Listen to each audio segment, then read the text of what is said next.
우리 오늘 함께 보실 하나님의 말씀은 히브리서 7장 20절에서 25절 말씀 보도록 하겠습니다.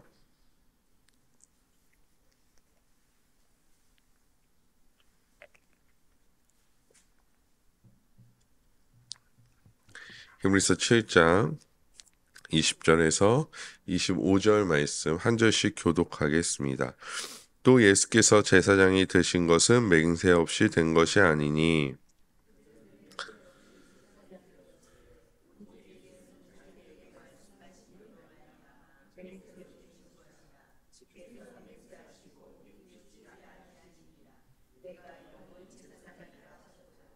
이와 같이 예수는 더 좋은 언약의 보증이 되셨느니라.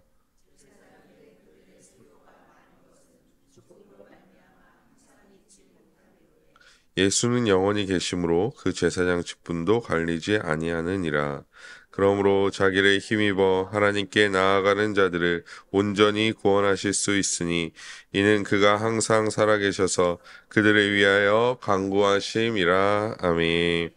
오늘도 말씀과 기도로 하루를 시작하시는 모든 성도님들을 주님의 이름으로 환영하고 축복합니다.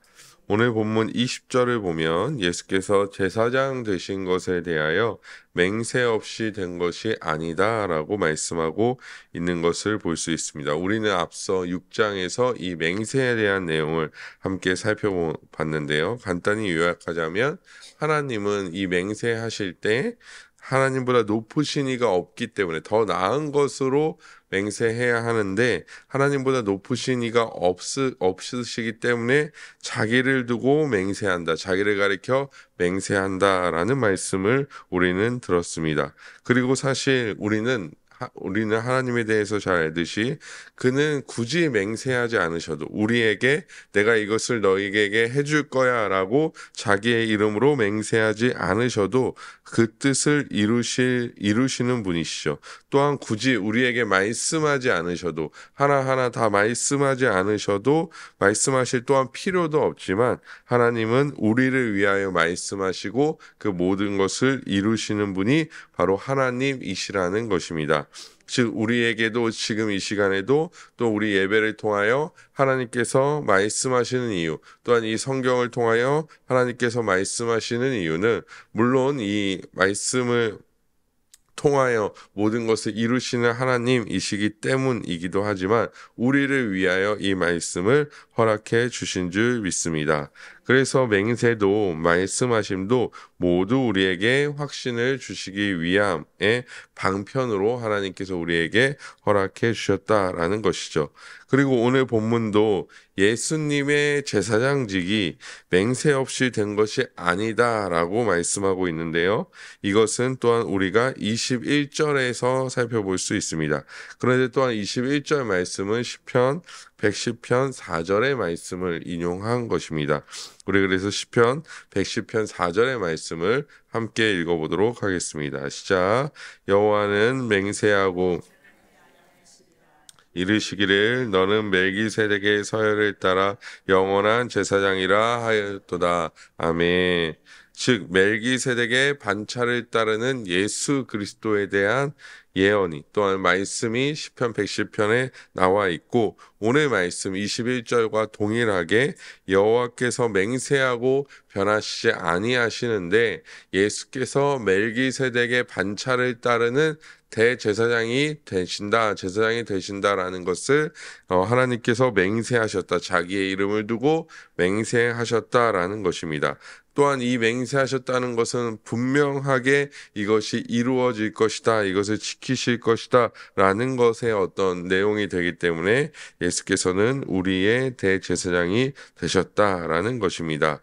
그리고 예수 그리스도의 죽으심과 부활하심으로 말미암아 또한 그것이 우리에게 성취되었죠. 레위 자손으로 또한 아론을 따라 제사장이 된 자들은 하나님의 맹세로 된 것이 아니다라고 말합니다. 그들은 그저 레위 자손이었기 때문에 제사장이 되었다라는 것이죠. 그렇다고 해서 그들이 제사장직이 무의미하거나 하나님의 뜻과 맞지 않다라는 말은 아닙니다. 그들은 하나님께서 그들의 제사장직을 맹세하실 정도로 영원하지 못했다라는 것을 말씀해 주고 있는 것이죠. 즉 레위 자손은 그저 어떤 율법을 따라서 그들의 아버지가 레위 사람이었기 때문에 자식도 레위 사람이고 아버지가 제사장이었기 때문에 육체의 아버지가 제사장이었기 때문에 아들도 제사장이 되는 그런 어떤 제도 가운데 있었지 하나님의 맹세로 되어진 것이 아니라는 것입니다. 또한 그들은 늘 한계를 가지고 있었기 때문에 하나님께서 그들에 대하여 맹세하실 필요성이 없었다라는 것이죠. 죽음이라는 한계, 인간이라는 한계, 그래서 끊임없이 바뀌어져가는 작년에는 이 사람이 제사장이었다면 올해는 이 사람이 제사장이 되는 그런 계속해서 한계적인 것이 바뀌었기 때문에 굳이 맹세할 필요가 없다라고 말씀하고 있는 것입니다. 그리고 이런 바탕 가운데 22절을 보면 이렇게 말씀하고 있습니다. 함께 읽겠습니다. 이와 같이 예수는 더 좋은 언약의 보증이 되셨느니라. 아멘. 예수는 더 좋은 언약의 보증이 되셨습니다. 왜냐하면 그는 영원하시기 때문이죠. 그냥 영원하신 것이 아니라 하나님의 맹세로 말미암아 제사장 되게 하셨으니 그는 영원한 우리의 제사장으로서 존재하고 계신다라는 것입니다. 그럼 더 좋은 언약의 보증이 되셨다라는 의미는 어떠한 의미일까요? 구약의 제사장은 날마다 또한 해마다 이스라엘 백성들의 죄를 위하여 제사를 드렸습니다. 그리고 그 제사를 드리기 전에도 자신도 의롭지 않기 때문에 완전하지 않기 때문에 제사장들을 위한 대제사장을 위한 제사를 또한 따로 드렸습니다. 하지만 그 제사는 완전하지 못했고 누구를 구원하지도 못했습니다. 구약의 제사는 늘 그런 한계를 가지고 있었죠. 그래서 어제도 말씀드렸지만 이것이 해마다 반복되었던 이유는 무엇이냐면 이 제사가 완전하지 못했다라는 것을 보여주고 있는 것입니다. 하나님은 자기 백성의 죄를 용서하시겠다라는 약속을 하셨습니다. 하지만 구약의 제사로는 그 하나님의 언약이 성취될 수 없었다라는 것이죠. 그거는 그냥 1년 동안 그 언약을 꼭 늘 갱신해야 하는 그런 상황이었다면 예수 그리스도께서는 그 모든 언약의 보증이 되사 그 모든 것을 완전히 이루시고 십자가에서 완전히 이루시고 부활하심으로 완전히 이루시고 그것을 우리의 것 삼아 주셨다라는 것입니다. 즉 하나님의 자녀들이 구원받게 하시겠다라는 그 약속을 예수 그리스도께서 우리의 더 좋은 언약의 보증이 되셔서 그 모든 것을 이루어 주셨다라는 것이죠. 예수 그리스도 안에 있는 자들은 더 이상 그래서 정죄함이 없다라는 것입니다. 구약의 제사는 그 정죄함을 아주 잠시 피하게 할 수 있는 방도였지 그 이상 완전히 제거되지는 않는다라는 것이죠. 예를 들면 이런 것입니다. 비가 오면 우리가 우산을 이제 씁니다. 우산을 써도 어떻게 됩니까? 비를 맞게 됩니다. 맞게 됩니다. 아주 큰 우산을 써도 바닥에 물이 튀면서라도 맞게 되죠. 그래서 우산은 우리로 하여금 잠깐만 비를 피하게 해줍니다. 그러면 우리가 완전히 비를 피할 수 있는 방법은 무엇입니까? 집 안으로 들어오는 것입니다. 집 안으로 들어오면 비를 완전히 피할 수 있죠. 물론 예전처럼 비가 집에서 샌다 이런 것까지 생각하시면 할 말은 없지만 어떻게 됐든 우산을 쓰고 있으면 비를 잠깐 피할 수 있었다면 집에 들어오게 되면 우리가 완전히 비를 피할 수 있게 됩니다. 구약의 제사장의 제도와 제사가 이런 우상과 같은 거였다라면 예수 그리스도는 완전히 피할 수 있는 우리의 유일한 안식처가 되어 주신다라는 것이죠. 그래서 로마서 8장 1절에 이렇게 말씀하고 있습니다. 그러므로 이제 그리스도 예수 안에 있는 자에게는 결코 정죄함이 없나니. 아멘. 우리가 그리스도 예수 안에 있으면 구약의 제사장 안에 있는 것이 아니라 어떤 제사의 제도 안에 있는 것이 아니라 이제 그 모든 제사를 단번에 이루신 예수 그리스도 안에 있는 우리에게는 결코 정죄함이 없다라는 것입니다. 그가 우리의 언약의 보증이 되셔서 우리는 그 안에서 참된 자유를 누리게 됩니다. 주 안에 있을 때 우리는 참된 평안을 누리며 그 안에서 참된 소망을 누린다라는 것이죠. 예수께서 우리의 언약에 보증되었다는 사실이 바로 우리의 소망이요 기쁨이 된다라는 사실을 오늘 히브리서 기자가 우리에게 말씀해 주고 있는 것입니다.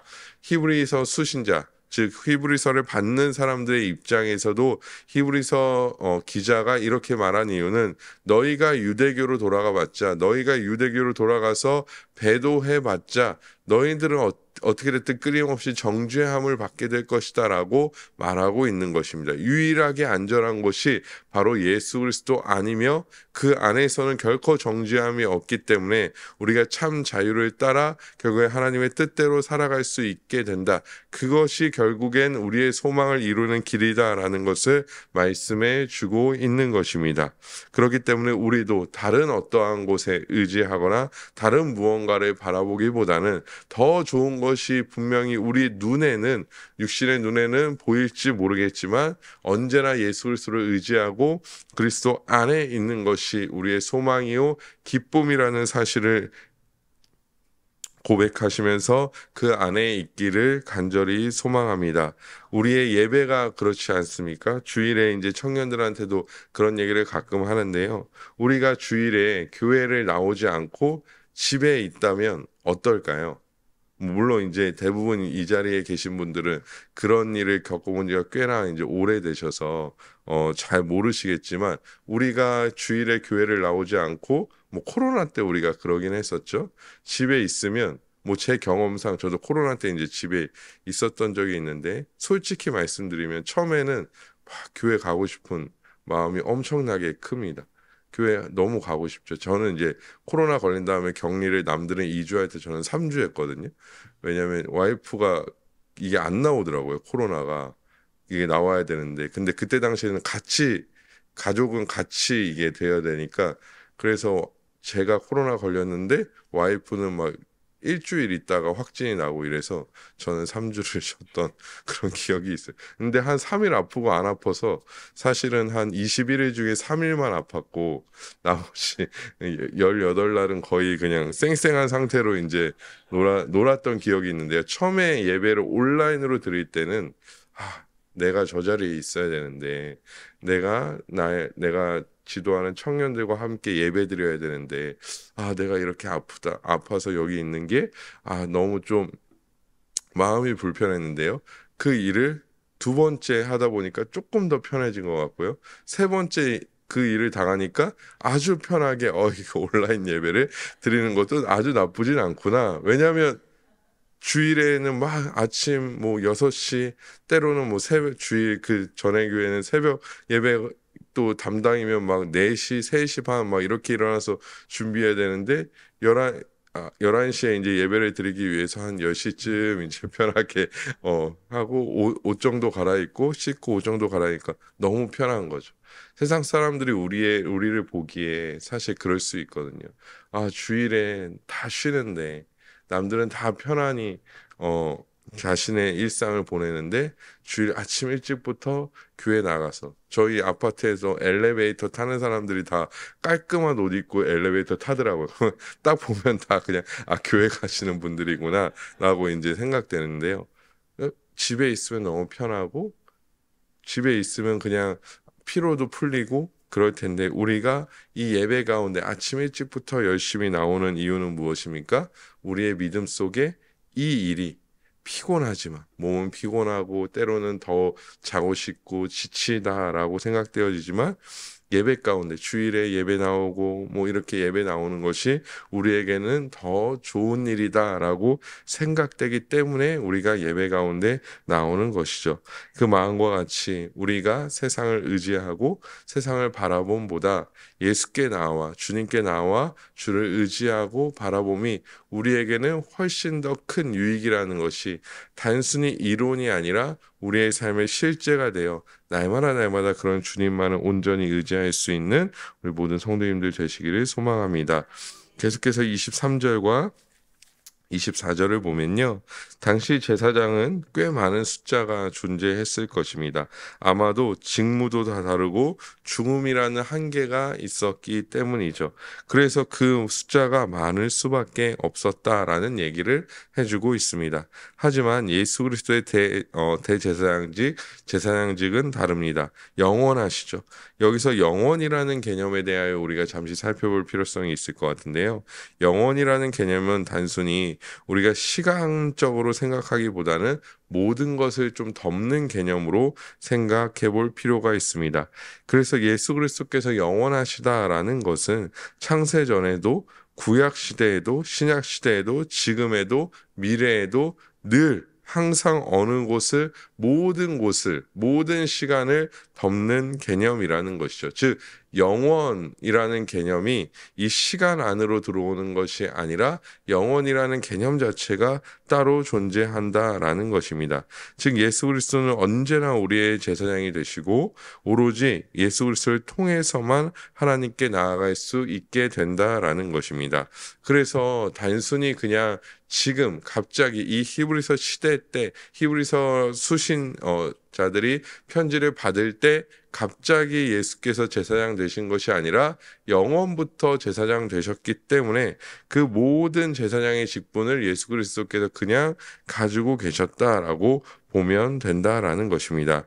영원히 예수께서는 우리의 제사장 되셔서 우리를 위하여 중보하신다라는 것이죠. 그 말씀을 25절에서 해주고 있습니다. 우리 25절 말씀 함께 읽어보도록 하겠습니다. 시작. 그러므로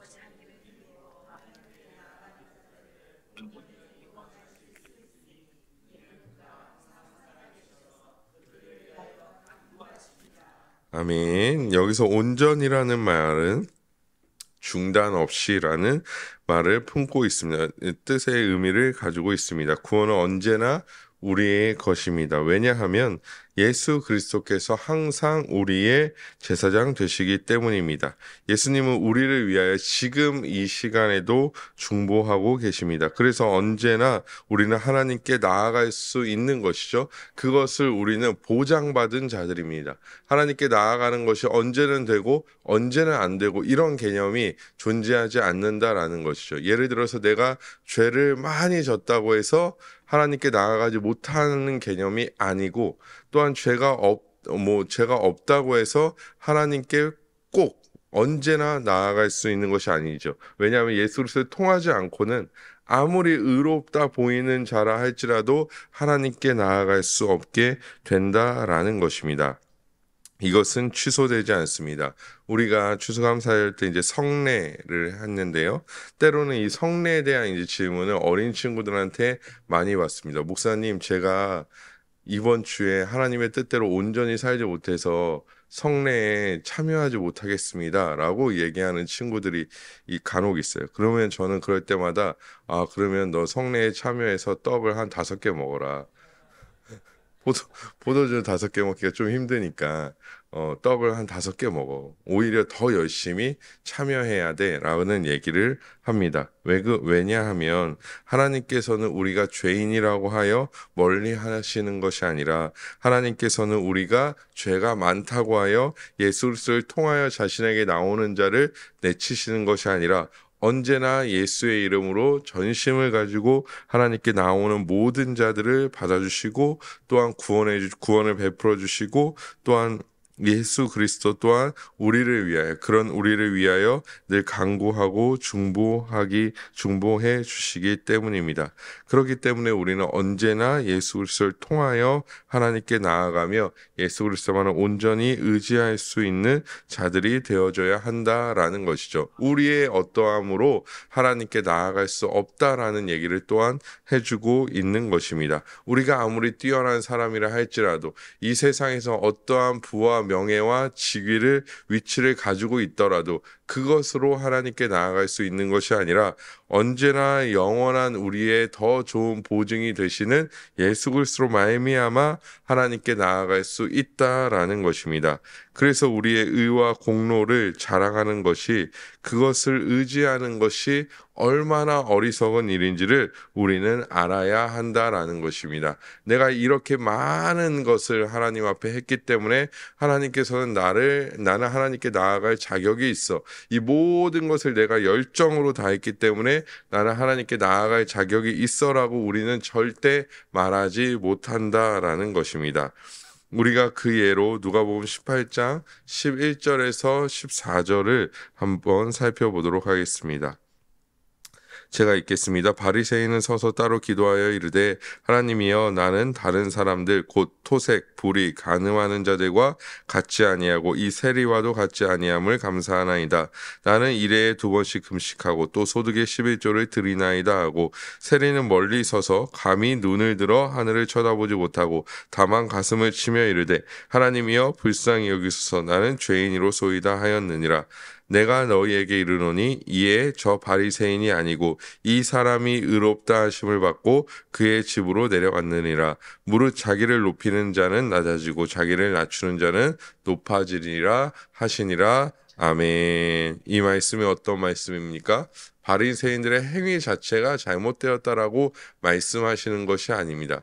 사실 우리는 성경을 볼 때 이 바리새인이라는 개념에 대하여 굉장히 부정적으로 보지만, 사실 당시 바리새인들은 꽤나 존경받던 인물들이었죠. 왜냐하면 오늘 성경 우리가 방금 전에 읽었던 것처럼 그들은 언제나 좀 기도하는 사람들이었고, 다른 사람들이 하는 어떤 부정적인 일들, 죄악의 일들을 의도적으로라도 하지 않는 자들이었습니다. 그들은 늘 금식하는 자들이었고, 소득의 11조를 드리는 자들이었고, 또 역사가들에 의하면 많게는 자신의 소득의 10분의 3에서 10분의 4까지도 구제하는 일에 썼다라고 얘기하고 있습니다.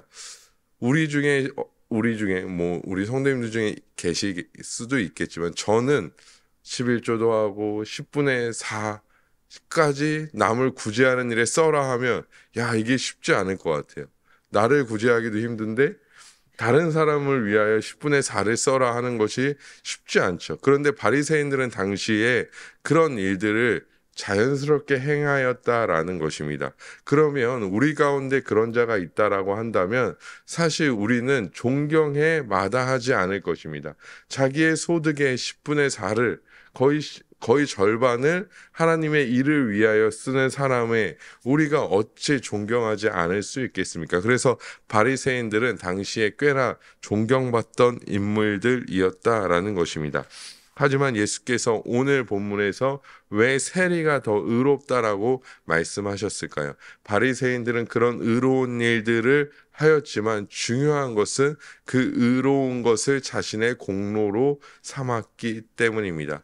그것을 마땅히 할 것으로 생각하거나 혹은 정말 하나님께 순복하는 마음으로, 순종하는 마음으로 철저하게 엎드려 그 일들을 했다면 사실 바리새인들은 그 누구보다도 예수께 칭찬받았을지도 모를 것입니다. 하지만 그들은 그것을 자신의 공로로 여겼다라는 것이죠. 예수님을 통하여 하나님께 나아가려 하기보다는 자신들의 그 공로로 말미암아 자신들이 의롭다라고 인정받고 그 의로움을 통하여 하나님께 나아가려 했기 때문에 예수님께서는 저 바리새인이 아니라 저 세리가, 엎드려서 주여 나를 긍휼히 여겨달라라고 말하는 저 세리가 더 의롭다라고 말씀하신 것이죠. 결국에 우리가 이 내용에서 볼 수 있는 것 또한 히브리서 본문에서 볼 수 있는 것은 무엇입니까? 우리는 주의 도우심 없이는 아무것도 할 수 없다라고 고백하면서 주께서 우리에게 주신 일들을 기꺼이 순종하며 낮아진 가운데 하나님을 온전히 의지하는 자, 예수 그리스도로 온전히 의지하는 자, 그 안에서 참된 기쁨과 소망 가운데 하나님 앞에 순복하고 순종하는 자, 그런 자들이 되어져야 한다라는 것입니다. 이 순종과 순복에 대한 얘기를 좀 더 드리면요. 또 다른 세리가 있죠. 유명한 세리가 한 명 있는데 그 사람의 이름이 이제 삭개오라는 사람입니다. 삭개오는 예수님을 자신의 집에 모신 후 회개하면서 이렇게 말합니다. 누가복음 19장 8절의 말씀입니다. 제가 읽겠습니다. 삭개오가 서서 주께 여짜오되 주여 보시옵소서 내 소유의 절반을 가난한 자들에게 주겠사오며 만일 누구의 것을 속여 빼앗은 일이 있다면 내 갑절이나 갚겠나이다. 아멘. 삭개오가 왜 이렇게 고백했습니까? 이 일을 통하여 자기의 소유의 절반을 내고 내가 속여 빼앗은 것이 있으면 내 갑절이나 갚을 테니까 내가 이렇게 의롭지요 예수님 이렇게 얘기하기 위하여 이 얘기를 한 것일까요? 아니죠. 우리가 잘 알다시피 삭개오는 예수님을 만나기 원했고 예수님을 자기의 집에 초청하였고 그 은혜와 감격으로 말미암아 뭐가 나온 것이죠? 순종과 행함이 나왔다라는 것입니다. 즉 이것을 통하여 예수께 자신을 의롭게 보이기 위함이 아니라 예수께서 자신의 집으로 들어오시고 자신이 예수 그리스도로 말미암아 구원받았다라는 확신이 생기자 기꺼이 자신의 삶을 순종의 모습으로 하나님께 드릴 수 있었다라는 것입니다. 자신의 의를 드러내고자 함이 아니었다라는 것이죠. 이것은 우리의 신앙의 방향성을 말씀해주고 있습니다. 오늘 우리가 읽었던 본문과 이 삭개오의 사건 또한 아까 바리새인과 세리의 사건이 바로 우리의 신앙의 방향성을 보여주고 있다라는 것이죠. 주께 엎드리면 예수의 중보하심과 은혜로 말미암아 우리는 참 자유와 순종, 참 자유를 얻게 됩니다. 또한 그 참 자유 가운데 우리가 순종하게 되는 것이죠. 우리의 의를 드러낼 일이 없으며 주의 영광으로 말미암아 그분의 중보하심으로 말미암아 우리는 기뻐하는 자가 됩니다. 그 안에 우리가 있기 때문에 그 안에 우리가 평안하고 그 안에서 우리가 기쁨을 누리기 때문에 우리가 기꺼이 우리의 삶을 하나님께 순종으로 드릴 수 있게 된다라는 것이죠. 그래서 이 히브리서 기자는 히브리서를 받는 이 수신자들에게 그 얘기를 해주고 있는 것입니다. 너희가 유대교로 돌아가서 율법을 지키고 또 유대교로 돌아가서 구약의 제사를 드리고 그랬는데 그것으로는 너희가 하나님께 나아갈 수 없고 그것을 통하여는 너희가 의롭다 칭함을 받을 수 없지만 너희가 주께 나와 주여 나를 긍휼히 여겨 주십시오라고 그 고백하는 가운데 그 고백을 통하여 하나님은 너희를 의롭다 칭하여 주실 것이다 라고 말씀하고 있는 것입니다. 사랑하는 아랫보의 교회 성도 여러분, 오늘도 주께서는 우리를 위하여 지금 이 시간에도 주께서는 우리를 위하여 중보하고 계신 줄 믿습니다. 우리는 영원할 수 없고 우리는 완전할 수 없지만 예수께서는 완전하시고 또한 온전하시기 때문에 또 영원하시기 때문에 우리를 위해 지금도 중보하심이 틀리지 않다라는 것입니다. 멈추지 아니하신다라는 것입니다. 그러기에 우리는 우리의 어떠함을 자랑하여 하나님께 나아가는 자가 아니라 오로지 그리스도 안에서 하나님께 나아감으로 말미암아 주의 은혜와 축복을 누리는 오늘 하루 되시기를 간절히 소망합니다. 그 은혜 가운데 주께서 또한 우리 성도님들의 모든 삶 가운데 함께 하실 줄 믿습니다.